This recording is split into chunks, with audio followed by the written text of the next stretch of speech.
Jacqueline and Joe, the city's murder rate is up 44%. Now, this violence is not only impacting families, but funeral home directors are seeing firsthand that a change is needed.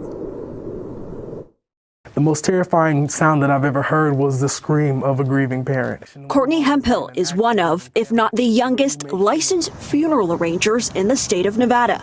At Giddens Memorial Chapel, this 20-year-old has seen and continues to see heartbreak. 4th of July weekend, between the 3rd and the 4th, we saw several young people about my age that came through our doors, and having to sit across the table from their families and with my young self sitting there, it was something that I'll never forget, that experience, just sitting there and then having to oversee their services.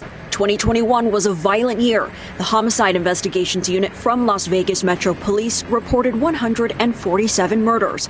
That's an increase of 44% from 2020.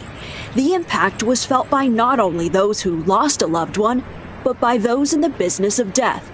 So in November, the Funeral Directors and Morticians Association of Nevada held a hearse processional and community march called Stop the Violence. 7 different funeral homes from around the valley participated with around 150 people. Taking the power back is the best way that I can explain it. You know, a lot of these families were left broken in shambles after this and left with the questions, and there were questions to us, and I've had people ask me, how do I go on? How do I move forward? For the funeral director side of things, it was more about rallying around our families and letting them know, hey, we're here for you and we're going to fight with you, because this is something that no family should truly ever have to go through. According to Metro, gunshots were the main murder weapon, and out of 147 murders, 27 involved a gang member.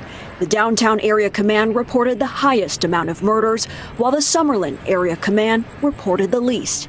Hemphill says they will hold another Stop the Violence demonstration in 2022, but hope for a less violent year. We're holding community leaders accountable, making sure that we're holding our community accountable, because ultimately it starts within ourselves.